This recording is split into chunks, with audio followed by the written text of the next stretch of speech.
Hello दोस्तों, नमस्कार। आज के इस वीडियो में देखेंगे क्लास 12 केमिस्ट्री का VVI सब्जेक्टिव क्वेश्चन आंसर जो आपके फाइनल इंटर बोर्ड परीक्षा 2026 के लिए बहुत महत्वपूर्ण है। तो आप लोग वीडियो को पूरा लास्ट तक देखिएगा और वीडियो को आप लोग ज्यादा से ज्यादा शेयर कीजिएगा। पहला क्वेश्चन देखिएगा। क्वेश्चन कह रहा है ना, मोलरता से आप क्या समझते हैं? मोलरता से आप क्या समझते हैं?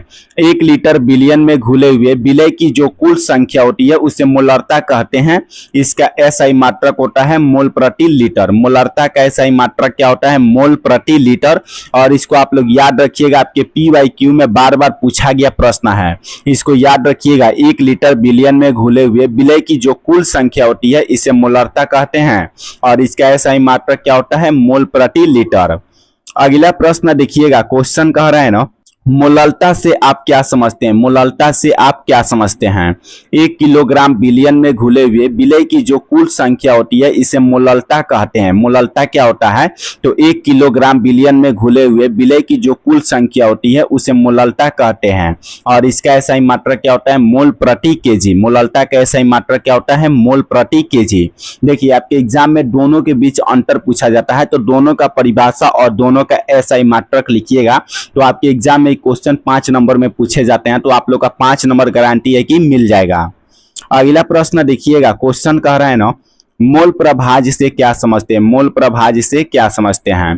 किसी बिलियन में एक अवयवों के मोलों की संख्या तथा बिलियन में उपस्थित कुल अवयवों के मोलों की संख्या का जो अनुपात होता है इसी को मोल प्रभाज्य कहा जाता है। देखिए, किसी बिलियन में एक अवयव को मोलों की संख्या और बिलियन में उपस्थित कुल अवयवों के मोलों की संख्या का जो अनुपात होता है इसी को मोल प्रभाज्य कहा जाता है। अगला प्रश्न देखिएगा। क्वेश्चन कह रहा है ना, उप सह संयोजक संख्या क्या है? उप सह संयोजक संख्या क्या है? किसी संकुल यौगिक में कुल लिगेंडों की संख्या को उप सह संयोजक संख्या कहते हैं।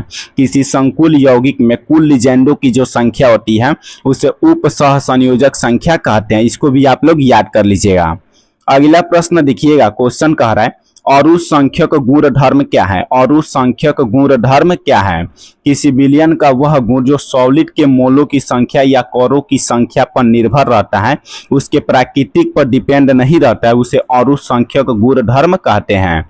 किसी बिलियन का वह गुण जो सॉलिड के मोलों की संख्या या कौरों की संख्या पर निर्भर रहता है और उसके प्राकृतिक पर निर्भर नहीं रहता है, उसे अरु संख्यक गुणधर्म कहते हैं।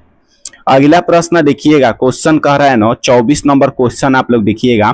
पराशर से क्या समझते हैं? पराशर से क्या समझते हैं?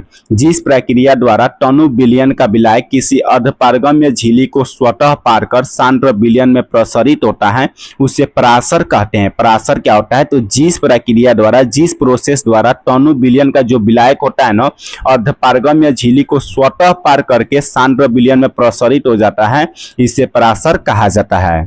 अगला प्रश्न देखिएगा। क्वेश्चन कह रहा है ना, पराशर दाब किसे कहते हैं? पराशर दाब किसे कहते हैं? पराशर की क्रिया को रोकने के लिए बिलियन पर आरोपित आवश्यक दाब को पराशर दाब कहा जाता है। पराशर की क्रिया को रोकने के लिए बिलियन पर जितना हम लोग दाब आरोपित करते हैं और उसका जो आवश्यक दाब होता है उसी को पराशर दाब कहा जाता है। पराशर दाब क्या होता है? तो पराशर की क्रिया को रोकने के लिए बिलियन पर आरोपित आवश्यक दाब को पराशर दाब कहा जाता है। अगला प्रश्न देखिएगा। क्वेश्चन कह रहा है ना, हैलोजन परिवार के कौन कौन सदस्य हैं? हैलोजन परिवार के सदस्य को आप लोग याद रखिएगा। Fluorine, chlorine, bromine, iodine halogen परिवार के सदस्य हैं। Fluorine, chlorine, bromine, iodine halogen परिवार के सदस्य हैं। इसको आप लोग याद रखिएगा, एकदम VVI क्वेश्चन है। अगला प्रश्न देखिएगा। क्वेश्चन कह रहा है, हीमोग्लोबिन में उपस्थित धातु का नाम लिखिए। हीमोग्लोबिन में उपस्थित धातु का नाम लिखना है।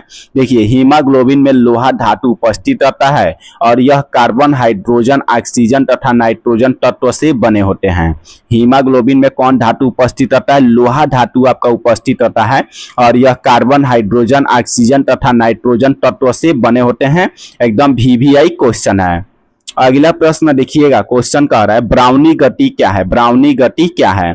जब कोलाइडी विलयन का निरीक्षण किया जाता है तो कोलाइडी कण टेढ़ी मेढ़ी रास्ते में गमन करती है, इसे ही ब्राउनी गति कहा जाता है। ब्राउनी गति क्या होता है?